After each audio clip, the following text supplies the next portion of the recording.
buat apa kita punya banyak relasi temen kalau itu sebenarnya cuma say hello doang. Mereka nggak bisa menerima kita, atau bahkan mereka cuma ya udah kenal-kenal aja. Kalau diajak cerita nggak bisa. Bahkan sedihnya lagi kalau misal mereka tuh ngebicarain kita di belakang kita. Halo, dengan aku Mufidah Rahma. Kali ini aku pengen cerita tentang circle pertemanan. Dari yang awalnya netral menjadi masuk ke dalam suatu circle karena tuntutan lingkungan. Masalah circle ya. Untuk masalah circle ini lumayan agak berat karena aku punya pengalaman kayak gini cuy. Di tingkat pertama atau tahun pertama, semester 1, semester 2 kuliah, aku tuh masih kebawa masa-masa SMA dimana aku tuh netral berteman dengan siapa aja. Gak ada yang namanya kayak temen dekat aku dengan ini, terus aku ngegeng dengan ini, pergi kemana-mana bareng ini. Aku enggak. Di SMA tuh aku bener-bener kayak netral. Ya pas waktu kuliah nih, aku menerapkan itu juga, tapi ternyata hasilnya bener-bener zonk tahun pertama. Jadi tahun pertama aku masih kayak di zona gue banget. Sorry ya, ini antara campur-campur antara aku sama gue. Jadi di tingkat pertama itu aku bener-bener kayak gak, ya dibilang temenan ya cuma say hello aja. Dia tahu nama aku tahu nama dia, aku tahu nama dia. Jadi kayak oh ya udah sebatas itu aja. Jadi kayak nggak ada yang benar-benar deep talk. Sama halnya sama aku di SMA juga. Jadi dengan kenetralan ini, atau kita nggak nerima circle itu, kita bakal kemungkinan besar kita nggak punya temen yang benar-benar bisa diajak untuk deep talk atau berbicara ke arah yang emang ranah-ranahnya pribadi gitu. Jadi kayak gini ibaratnya, aku berteman dengan si A ayo, si B ayo, si C ayo. Tapi di saat kita benar-benar deep atau di dalam keadaan yang benar-benar down, kita tuh bingung mau cerita ke siapa. Karena ya kita sebatas temen kayak gitu. Jadi itu kekurangannya ya. Dan pada semester 1, semester 2 aku juga ngelakuin gimana berangkat sendiri, balik pun sendiri. Dan ya waktu awal-awal tuh aku merasa nyaman-nyaman aja cuy, karena ya udah bebas-bebas aja. Aku nggak nungguin orang lain untuk berangkat bareng. Kan ya aku sering berangkat sendiri. Ya bahkan sering sih, maksudnya hampir tiap hari tuh berangkat sendiri, balik pun aku sendiri. Jadi baliknya pun aku kayak duluan gitu loh. Mereka kan kayak pada nungguin lah ini itu. Ya karena merasa aku nyaman dengan itu. Namun ada masa peralihan di semester 3 dimana aku ngerasa kayak kalau kayak gini terus nggak jadi nih, nggak bisa. Yang lain tuh pada nge-circle gitu, ada kelompok-kelompokan gitu. Kalau misal aku nggak masuk, aku nggak bisa hidup di sini. Dalam artian kayak tertinggal, bisa jadi kayak gitu lah. Dan titik ini aku pernah ngerasain bahwa pas waktu berangkatnya di semester 3 itu aku berangkat sendiri cuy. Aku berangkat sendiri, di depan aku ada temen, dia bergandengan gitu, maksudnya berpasang-pasangan, bukan cowok cewek tapi ada yang cewek sama cewek, kebanyakan cewek sama cewek di depan, terus di belakang aku juga, dan di tengah-tengahnya itu ada aku. Ya oke, mereka tuh say hello move, nah atau ya menyapa gitulah. Tapi woi, ini cuma pertemanan yang bener-bener say hello doang. Gue merasakan oh kayaknya gue nggak bisa deh kayak gini. Hingga akhirnya gue sharing ke temen aku yang emang bener-bener dia tuh udah bisa dibilang ngegeng gitu lah ya dari SMA, mempunyai teman dekat yang berkelompok gitu dari SMA. Terus aku nanya, sebenarnya tuh apa sih enaknya maksudnya nge-circle gitu. Dan kata teman aku ini, katanya tuh bisa mengembangkan, maksudnya dia tuh bisa mensurahkan apa aja yang emang bener-bener dia tuh malu untuk mengucapkannya di luar. Terus kata teman aku ini juga, dari circle itu semisal kita tuh down, teman-teman kita tuh bisa menyemangati, atau kita ibaratnya punya teman-teman yang emang bisa diajak untuk ngomong serius gitu. Dan teman-teman itu maaf ya, dan teman-teman itu bisa tahu kelemahan kita, bahkan bisa menerima kelemahan kita. Jadi kita tuh gampang gitu loh cerita ke mereka kayak gitu katanya. Dan di awal semester 3 aku coba menyesuaikan dengan keadaan. Waktu itu ada satu cerita kayak gini, dimana orang-orang tuh pada foto gitu lah, foto bareng satu angkatan. Dan setelah foto angkatan itu ada kayak foto per circle gitu. Dan waktu itu kayak benar-benar baru penyesuaian, aku benar-benar enggak deh, nggak mau ikut karena emang belum masuk, maksudnya belum mengiyakan kalau misal aku tuh mau masuk ke sebuah circle kayak gitu. Terus lama-kelamaan akhirnya aku menemukan satu circle dimana itu tuh bukan karena kehendak aku sendiri, tapi itu karena suatu tiba-tiba ini, hingga akhirnya aku masuk ke dalam salah satu circle. Dan emang bener-bener itu wajar banget untuk di umur seginian 20 tahunan tuh. Terus pernah juga nih ya untuk masalah circle, aku tuh pernah awkward banget masuk ke dalam circle orang. Jadi aku pernah dimasukin ke dalam satu grup dimana di situ tuh udah ada circle-nya sendiri. Anjir, ini awkward banget, aku adalah orang baru. Dan ini karena waktu itu tuh ada satu kejadian gitulah, nggak tahu intinya aku dimasukin dan itu benar-benar awkward.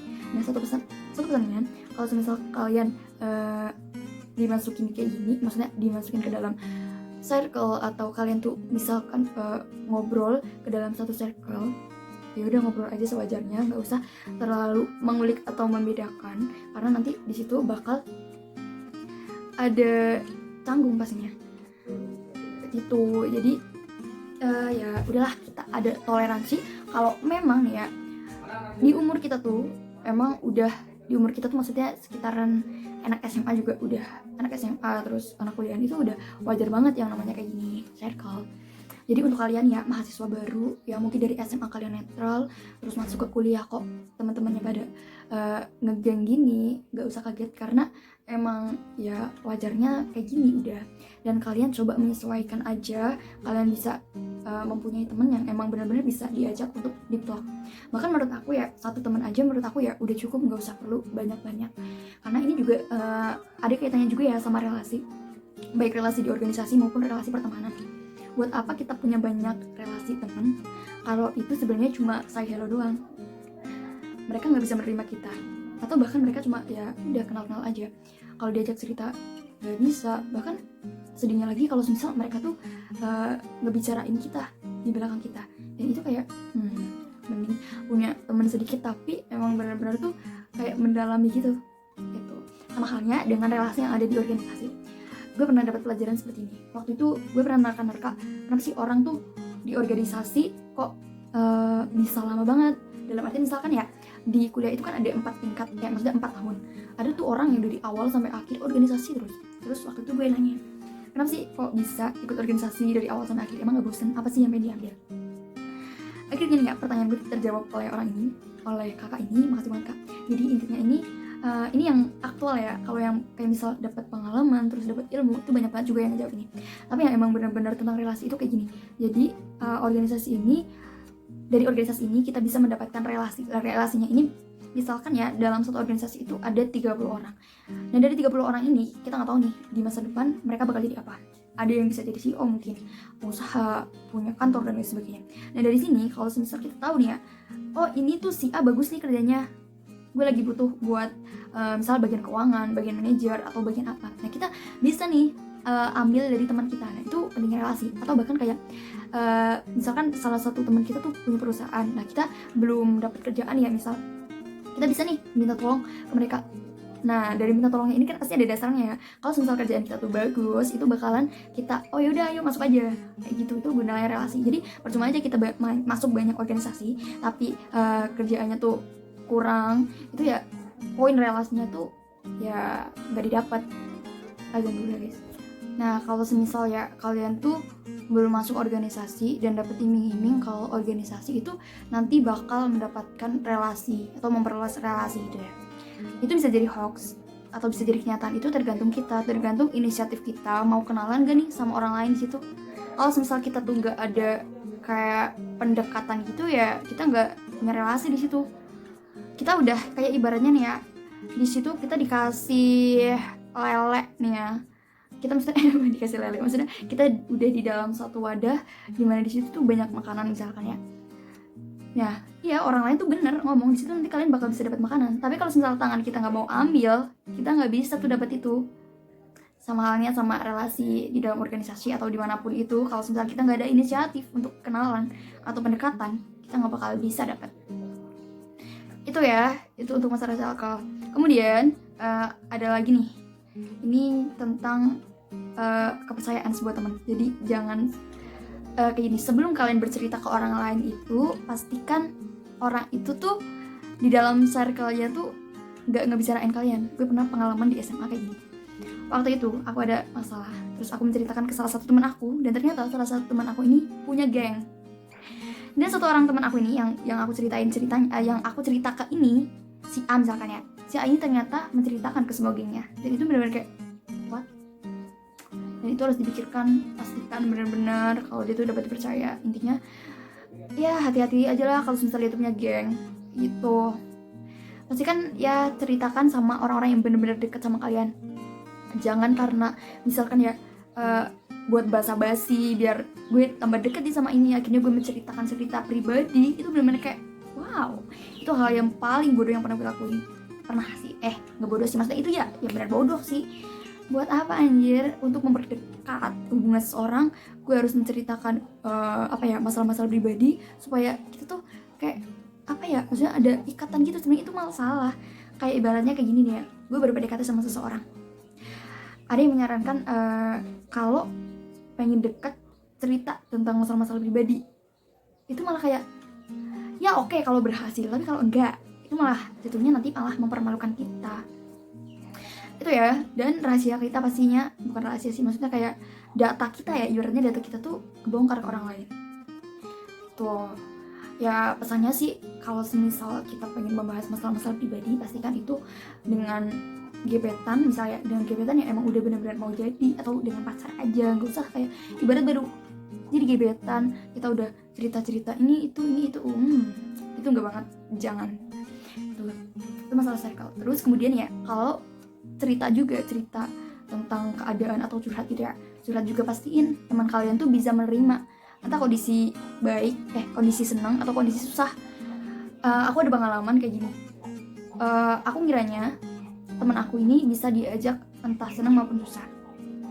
Ternyata pas waktu aku senang, aku ceritain, tapi ternyata entah karena gaya komunikasi aku yang salah atau gimana, teman aku ini nangkepnya tuh aku sombong atau gimana. Jadi kayak ya aku tuh nganggepnya sebenarnya aku nganggepnya temen di saat senang maupun susah. Aku senang cerita, aku bisa cerita, tapi ternyata ya gak sesuai yang diharapkan. Jadi kalau misalkan misalnya pengen curhat nih ya, pastikan kalau teman kalian tuh lagi dalam kondisi yang emang baik-baik aja. Mungkin karena teman aku ini dalam kondisi yang emang gak baik-baik aja, jadi atau gaya komunikasi aku yang emang gimana, jadi pas waktu kondisi gue senang cerita itu dianggapnya beda atau ada salah persepsi. Itu closing statement dari aku. Intinya untuk kalian yang baru masuk dalam suatu circle atau di dalam lingkungan dimana di situ ada circle, itu wajar banget di usia kita, dan ya kita nggak usah perlu banyak-banyak teman. Kita mendingan ya meningkatkan kualitas daripada kuantitas, atau sama aja nggak, maksudnya kita nggak apa-apa nih kita meningkatkan kuantitas juga tapi diiringi dengan kualitas. Itu dan sekian